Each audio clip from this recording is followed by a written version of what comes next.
전국의 주요 이슈들 정리해 보겠습니다. 박상격 더불어민주당 의원, 강승규 국민의힘 의원과 이야기 나눠보겠습니다. 어서 오세요. 어서 오세요.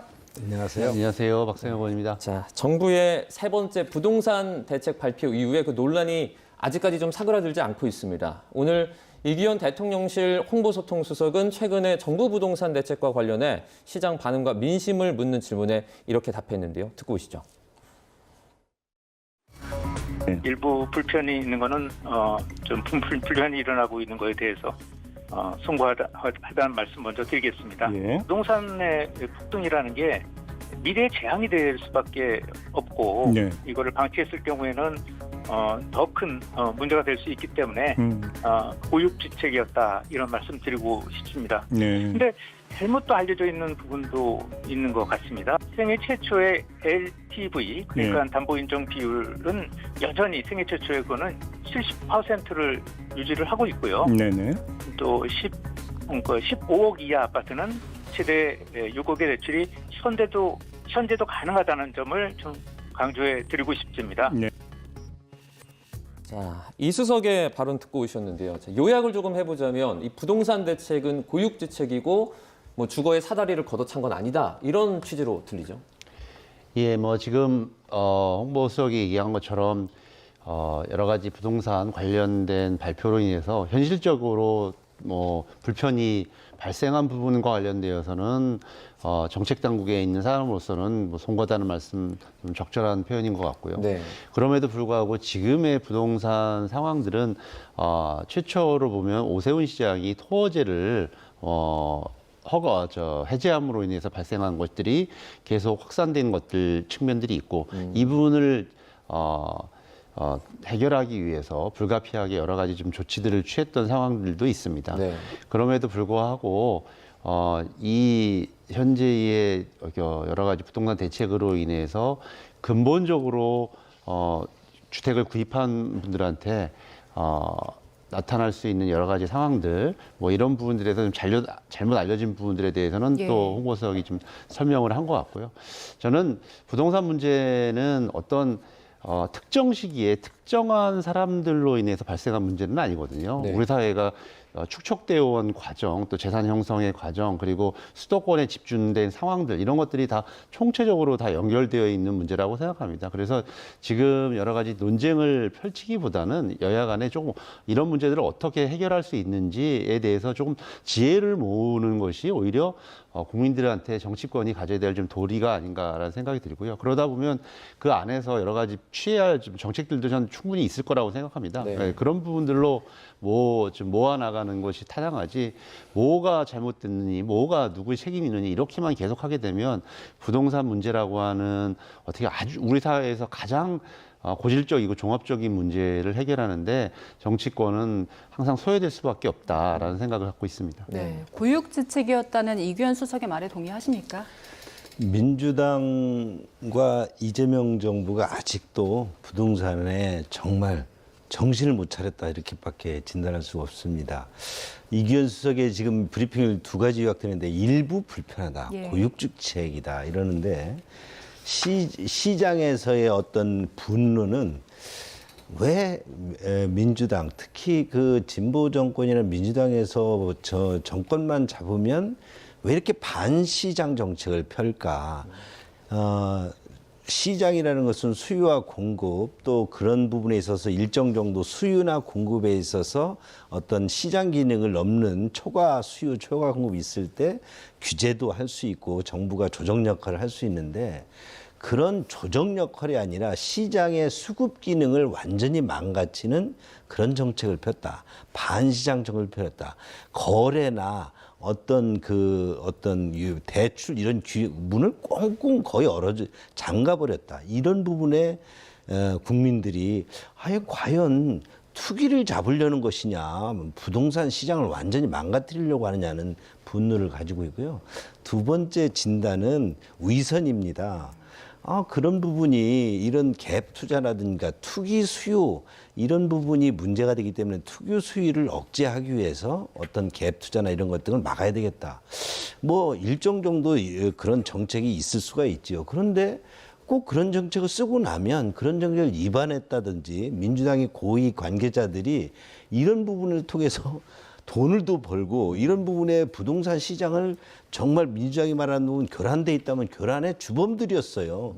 그래놓고 그런 좀 뭔가 열심히 살아서 부동산을 통해서 재산을 좀 이렇게 내 집 마련을 하겠다는 그런 서민들의 길은 완전히 막아버리고 그것을 돈을 벌면 집을 사라 이러니까 분노가 폭발하죠. 그래서 좀 민주당이 이재명 정부가 이런 부분에서 정말 우리 민생을 위해서 부동산 시장은 잡혀야 되거든요. 그러려면 반시장 정책 빨리 풀고 위선적인 부분에 대해서 국민께 사죄하는 게 우선이다 이렇게 생각합니다. 네. 자, 이수석 발언에 두 분 조금 이견을 보여주셨는데, 자, 정부의 이번에 부동산 대책 발표 이후에 여야 공방이 계속 불거지고 있지 않습니까? 그런데 이 공방이 장동혁 국민의힘 대표의 다주택 논란으로 또 번지게 됐습니다. 그러니까 6채가 있는데 이제 모두 실거래용이고 합산해서 8.5억, 그러니까 8억 5천만 원이다라는 게 이제 장 대표의 해명인데요. 이분은 좀 어떻게 보셨어요? 그러니까 실거래용이 아니라 실거주용이라고 주장을 하는 거고요. 네네네네. 그다음에 저것을 저희들이 알게 된 게 저희 공직자들 같은 경우는 재산 신고를 연말에 합니다. 그렇기 때문에 그걸 정확히 알게 되는데 저도 하고 우리 강승규 의원님도 하지만 그게 전부 다 공시지가 기준으로 하게 됩니다. 네. 실거래가 기준이 아닙니다. 그래서 8억 5천만 원이라는 사실 자체가 공시지가 기준이기 때문에 현 시가와 다르다는 걸 본인도 스스로 알 겁니다. 그러면서 마치 그렇게 아주 적은 큰 6채의 높이에 불구하고 적은 금액이라고 스스로 얘기를 하는 자체가 저는 위선이라고 생각을 하고요. 오늘 우리 정청래 대표도 이번 주가 에이펙 주간이어서 가급적이면 상대방에 대한 얘기를 정쟁을 좀 삼가하자라는 취지로 말씀을 드렸는데 네. 그럼에도 불구하고 좀 말씀드려야 될 것이 박덕흠 의원이라든지 김기현 의원이 아주 2억 원을 구매한 땅이 1,800배의 시세 차익을 올렸다든지 또는 다주택 그걸 가지고 있는 국민의힘 의원이 29명이 지금 현재 보유하고 있는 것으로 또 알려진 바도 있습니다. 그래서 저희가 그럼 전수조사를 하자. 이런 얘기도 제안을 하기도 했습니다만 오히려 이런 부분과 부동산 관련되어서 그동안 막대한 시세 차익을 올리고 한 것은 국민의힘이라는 건 다 알려진 바 사실이긴 한데요. 그러나 제가 초반에 말씀드렸던 것처럼 그럼에도 불구하고 지금 여야가 부동산 문제를 해결하는 데 있어서 이렇게 공방하는 것이 과연 실질적 해결에 도움이 되느냐 이런 부분들을 다시 한번 저희들은 말씀드리고 싶습니다. 예. 일단 지금 민주당 쪽에서 지적하고 있는 바 장동혁 대표의 부동산 이거 국민들이 납득할 수 있겠냐 이런 지적들 나오고 있는데 어떻게 보십니까? 우리는 자본주의 국가이고 자본주의 국가에서 국민들은 누구나 기업이든 개인이든 부동산이나 동산을 소유해서 그것을 거주용이나 또는 사업용이나 여러 가지 생활용으로 활용을 하지요.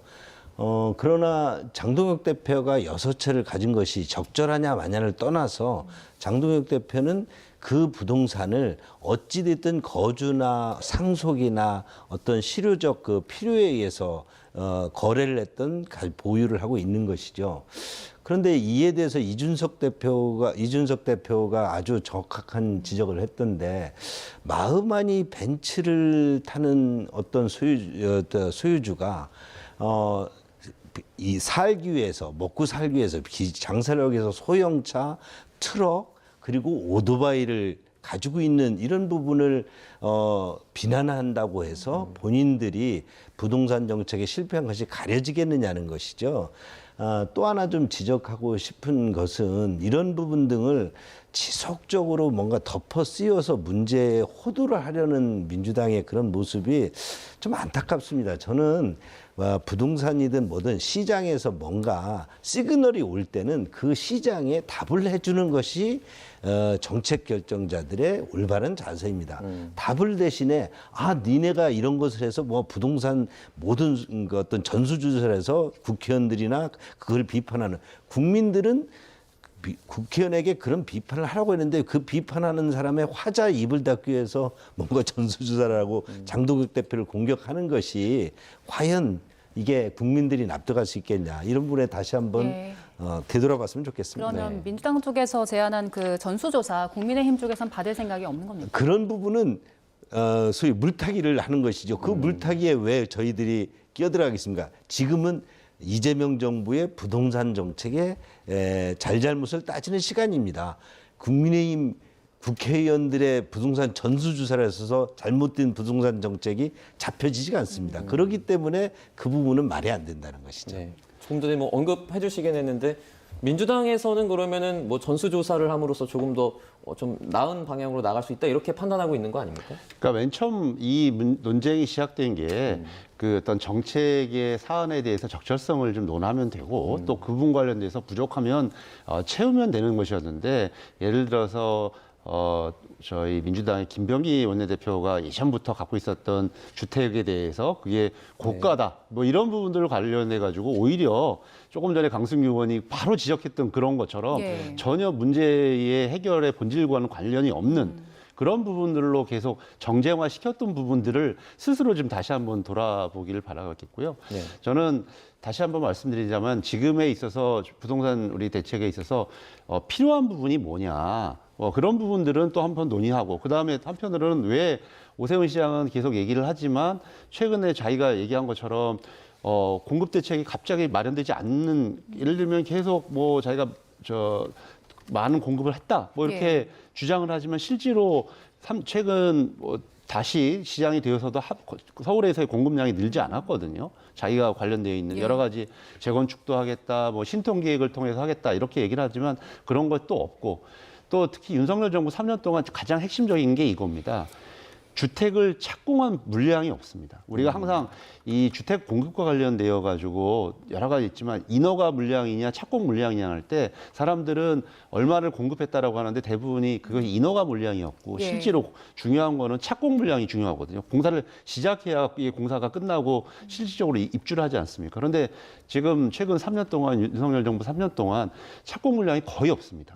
그만큼 공급에는 전혀 신경을 쓰지 않았거든요. 그게 지금 또 이재명 정부가 이어지고 있고 앞으로도 여러 가지 악영향을 미칠 가능성들이 있습니다. 그래서 이런 문제들과 관련돼서 진단을 하고 필요한 부분에 있어서 해결을 하고 또 보완을 하면 될 문제인데 오히려 자꾸 정쟁화하는 그런 모습이 결국 사태 해결에 문제 해결에 도움이 되지 않는다 이런 부분을 다시 한번 강조드리고 싶습니다. 네. 자, 이재명 정부의 국정기획위원장을 지내는 등 이 대통령의 책사로 알려졌었죠. 이한주 민주연구원장이 사의를 표명했는데 원래 이제 정해져 있던 그 임기보다 한 6개월 정도 앞서 직을 스스로 내려놓았거든요. 혹시 이와 관련해서 이분이 좀 아시는 게 있습니까? 예.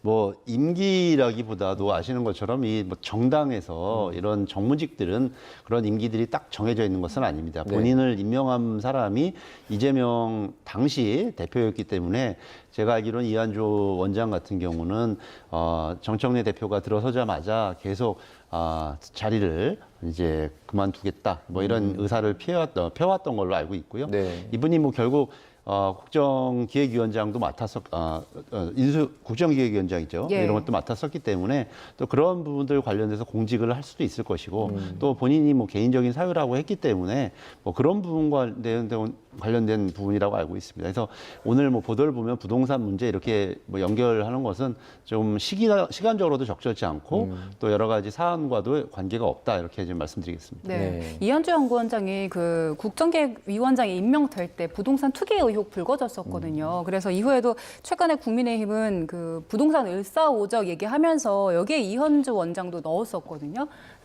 의원님께서는 연결이 돼 있다고 보십니까? 아니면은 부동산 문제와는 관련 없는 개인적인 문제라고 보십니까?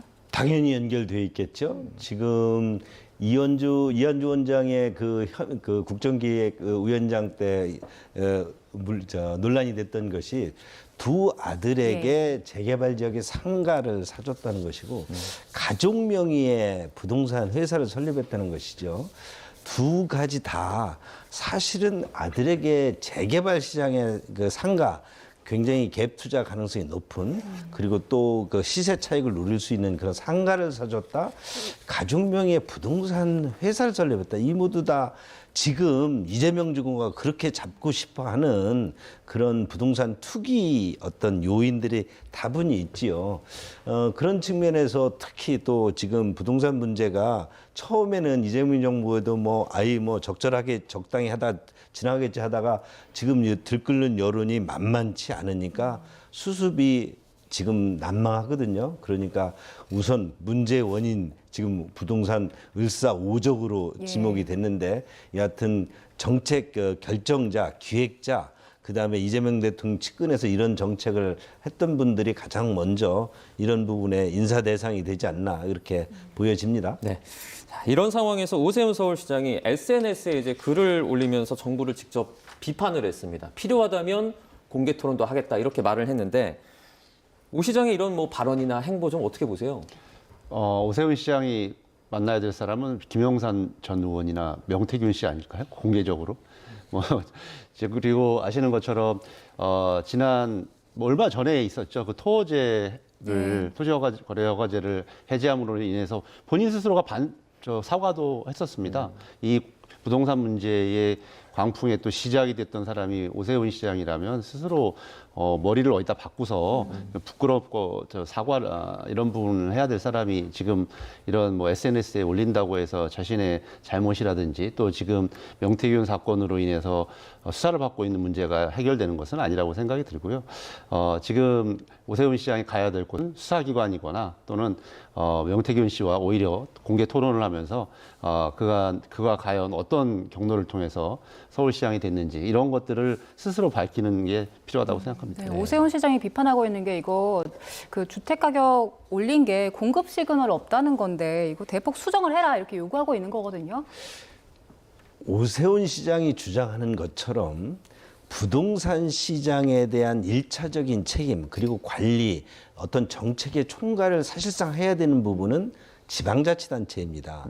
왜냐하니까 지방별로 각각의 시장의 성격이 차이가 많이 납니다. 동산이나 각종 기업의 법인세나 이런 것 등은 지역별로 차이가 있을 수가 없지만 부동산 시장만이야말로 지역의 그 특색 있는 어떤 여건이 있기 때문에 네. 정책도 달라져야 됩니다. 그러면 지금의 우리 존경하는 박상혜 의원께서 지적하는 것처럼 오세훈 시장의 토어세에 대한 여러 가지 축소 이런 부분들이 문제가 됐다 하더라도 만약에 그런 부분 등이 문제가 될 때는 바로바로 지역에서는 정책을 복귀하거나 또 다른 별도른 정책을 통해서 부동산 시장에 대한 여러 가지 안정적인 것을 취하는 것이죠. 그런데 이런 부분 등을 그저 아주 보편적인 수단 이런 것으로 두드러 맞고 시장을 그냥 막으려고만 하든 예. 그래서 중앙에서 일방적인 통제 정책으로 하다가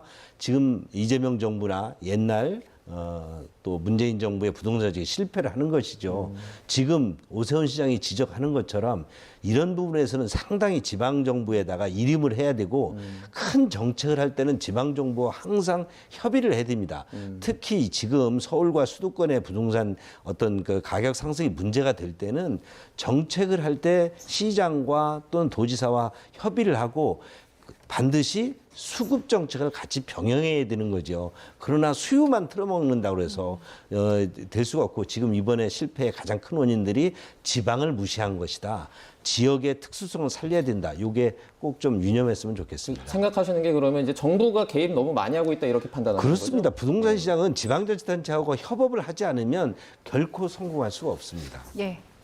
한 가지 좀 더 추가하고 싶은 게 오세훈 시장이 조금 전에 뭐 지자체의 특수성 얘기를 하는데 예를 들어서 서울의 주택 공급과 관련돼서 중요한 기능을 하는 것이 SH공사입니다. 예. 근데 SH공사가 얼마 전에도 보셨지만 전혀 관계없는 한강 수상버스와 관련된 사업에 보증도 쓰고 예. 황당한 여러 가지 그래서 저희 당에서는 배임 문제로 뭐 저도 예전부터 지적을 해왔고 지금 이번에 고발까지 하게 됐습니다만 본인이 계속 주장하고 있는 것처럼 공급 문제 본인 스스로 해결 못 하거든요. 그래서 지금 자기가 해야 될 부분은 반성할 부분 반성하고 수사받을 것 수사받으면서 오히려 정부 정책에 협조하는 것입니다. 네, 자 이런 가운데 최민희 국회 과방위원장이 어제 본회의 도중에 보좌진에게 이제 피감기관 관계자 등의 이름과 함께 100만 원, 30만 원 등의 금액이 적힌 문자를 발송하는 장면이 취재진의 카메라에 포착이 됐습니다.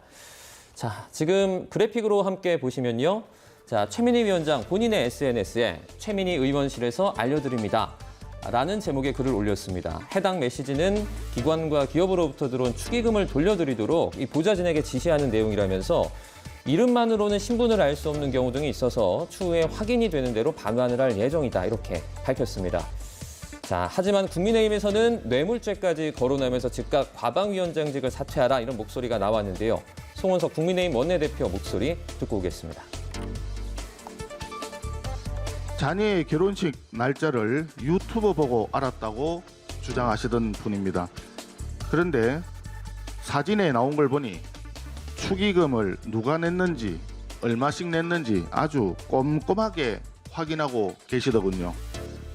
피감기관 관계자들로부터 100만 원씩 적은 돈은 아닌 것 같습니다. 김영란법 위반 소지가 다분하고 뇌물 수수 소지도 많다고 말들이 많습니다. 뇌물은 돌려주더라도 뇌물죄가 성립한다라고 하는 것이 법조계 중론입니다. 최민희 위원장은 그 자리에 머물러 있을 자격이 전혀 없습니다. 즉각 과방위원장 사퇴하기 바랍니다. 네, 난데없이 국감기간에 결혼식 축의금 논란이 불거졌습니다. 이 해명 좀 어떻게 보셨어요? 최민희 위원장 갑질 상임위 운영으로 참으로 국민들의 눈살을 찌푸려 오지 않았습니까? 아무래도 갑질 결혼식으로 이런 부분을 갑질이 뭔지를 한번 보여주는 것 같고요. 네. 이해충돌이니 아니면 본인의 아들 결혼식에 어떤 누구를 초대를 했느니 거기에 온라인 계좌를 넣느니 이런 분들이 논란이 있을 수 있습니다. 그러나 해명을 할 때마다 또는 어떤 부분에 대한 얘기에 변명할 때마다 국민들이 눈살을 더 찌푸리게 하고 결국 갑질 변명으로 지금 치닫고 있습니다. 아니 양자역학 때문에 양자역학 공부하다가 아들 결혼식을 몰랐다고 하더니 지금 이해충돌 의혹을 받을 수밖에 없는 피감기관 등으로부터 100만 원 상당의 그 축의금을 여러 개 받은 것을 보여주고도 그것을 돌려주기 위한 것이다 이렇게 또 변명하는 이 모습이 아니 어찌하면 국민을 또는 우리 시청자들에게 그렇게 하면 믿어줄 것이라고 생각하는지 참으로 안타깝습니다. 좀 우리 최민희 위원장도 좀 정상적인 상궤로 돌아와서 좀 과방위부터 좀 정상적으로 돌려놨으면 좋겠습니다. 예. 그 아들이 아니라 이제 딸 결혼식이었잖아요. 예. 그거 좀 말씀을 드리고 자, 이번에 최민희 위원장이 하신 해명을 어떻게 보면은 좀 어떻게 이해가 되십니까? 어떻게 해명이 됐다고 보세요? 이건 개인적인 차원에서 있었던 일이기 때문에 제가 그걸 가지고 설명을 드릴 사안은 아닌데요. 네. 주민 위원장이 과방위를 통해서 그동안 언론개혁이라든지 여러 가지 좀 강력한 리더십을 좀 보여줬었습니다. 그런 부분 관련되어 가지고 아마 국민의힘에서 여러 가지 좀 표적이 되어지고 있는 상황인 것 같은데요. 혹시 더 궁금해하시는 부분들이 있다면 국민 여러분들께서 걱정하시는 부분들이 있다면 그런 부분들은 또 좀 자세히 설명도 하고 본인으로서도 아마 이제 축의금이 들어왔는데 전혀 자기가 아는 지인이 아닌 거나 이런 상황들에 대해서 좀 적절치 않다고 판단해서 지금 반환을 하고 있는 상황인 것으로 지금 보여집니다. 네. 그런 부분들에서 혹시 또 필요하면 더 추가적으로 또 소명하면 그렇게 해서 국민들께서 왜냐하면 또 저희들은 다 공직에 있는 사람이니까 예. 그런 부분들도 해야 될 또 필요성이 있다면 또 해야 되겠죠. 네, 알겠습니다. 자, 저희는 주제를 좀 바꿔보겠습니다. 민주당에서 이재명 대통령 재판 중지법, 형사소송법 개정안을 재추진해야 한다 이런 목소리가 나오고 있는데요. 관련해서 정치권의 목소리 정리해봤습니다. 듣고 오시죠. 어제 열린 민주당 의원총회에서 김용민 의원은 당 입장에서 이재명 대통령 재판을 조용하게 효과적으로 해결해야 한다고 주장하면서 재판 중지법 통과를 촉구한 것이 언론 보도를 통해서 알려졌습니다. 경고합니다. 이미 국민의 인내는 한계에 도달했습니다. 만약 더불어민주당이 재판 중지법을 통과시킨다면 그 즉시 이재명 정권이 중지될 것입니다. 이재명 대통령의 5개 재판이 당장 재개돼야 합니다. 불을 떼니 물이 끓는다라고 그렇게 생각을 합니다. 이재명 대통령의 중지된 재판을 재개할 수 있다. 또 재개하라라고 하는 요구가 있고 또 그에 대한 유보적인 법원의 입장이 나오고 있는 상황에서 아마 의원 개별로는 그러한 것에 대응하는 차원에서 그렇게 말씀하실 수 있는 것 아닌가. 당의 지도부가 공식적으로 이것을 논의하고 있다거나 논의할 계획이 있다거나 라고 하는 단계는 현재로서는 아니다라는 말씀을 드립니다. 예, 이게 비공개 의원총회에서 있었던 발언이기 때문에 저희가 김용민 의원의 목소리를 직접 들을 수는 없고 일단 보도 통해서 알려진 바에 따르면 그 당 입장에서 이재명 대통령 재판을 조용하게 효과적으로 해결해야 한다. 이 정도 알려졌거든요.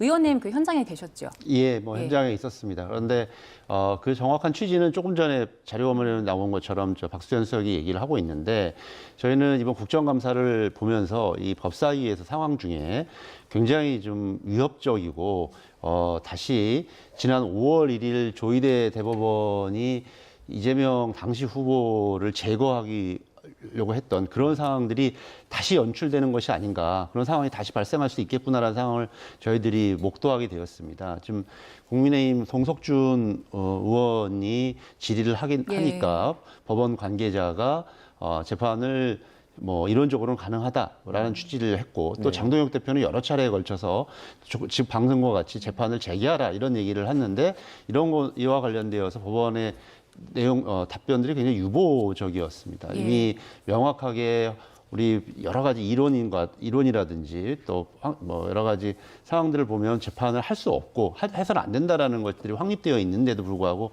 이런 답변을 하는 자체가 굉장히 모종의 저희들은 좀 뭐 감지되는 부분들이 있기 때문에 아마 김용민 의원이 의총에서 좀 발언을 한 것이고요. 다시 한번 경고합니다만 지난 5월 1일과 같이 조희대 대법원이 정치에 개입하려고 하는 것 그리고 국민들의 주권자의 신성한 의사를 침범하려고 하는 것에 대해서는 절대 용서할 수 없다라는 것이 저희들이 생각합니다. 네, 재판 재개 가능 여부 좀 이견이 있으실 것 같은데요. 장동혁 대표의 경고대로 만약에 재판중지법 등이 발의되고 한다면 이재명 정부는 갈 때까지 가는 것이라 저도 그렇게 생각합니다. 세계 어느 나라에서 대통령이라고 해서 죄를 지었다고 조사도 못하고 대통령이 되었다고 법원을 통해서 처벌도 못하고 그렇게 하는 나라는 한 곳도 없습니다. 이 얘기는 제 얘기가 아니라 이재명 성남시장이 박근혜 대통령 때 한 얘기입니다. 그대로 돌려드린다면 대통령이라고 해서 재판이 중지된 그런 나라 더 이상 민주주의 국가라고 할 수 없기 때문에 이런 일은 일어날 수도 있고 이런 것을 추진하는 순간 민주당 이재명 정부는 아까 장동혁 대표대로 중지된다. 저도 그렇게 봅니다. 그런데 지금 정확하게 좀 알려드려야 되는 것이요. 저희들이 발의 뭐 이런 얘기 하신 게 아니라 저희들 이 문제는 이미 법사위를 통과해서 본회의에 와 있습니다. 그리고 아시는 것처럼 우리 헌법은 대통령이 내란이나 외환의 죄 외에는 소추할 수 없다라는 것이고 그 내란의 죄를 저질렀기 때문에 윤석열이 지금 재판을 받고 있는 것이고요. 또 비교적으로 볼 때도 미국 같은 경우는 트럼프 대통령이 당선되자 여러 가지 관련된 부분들이 대법원을 통해서 사면을 받게 되었습니다. 그래서 지금 그리고 또 과거에 여러 가지 조금 전에 말씀드렸던 것처럼 확립된 이론을 통해서라도 현직 대통령에 대한 재판을 진행할 수 없다는 것들이 명확하거든요. 그런 부분들 관련해서 다시 한번 말씀드립니다. 네, 알겠습니다. 두 분과는 여기서 인사드리도록 하겠습니다. 박상혁 더불어민주당 의원, 강승규 국민의힘 의원과 함께했습니다. 고맙습니다. 고맙습니다. 감사합니다.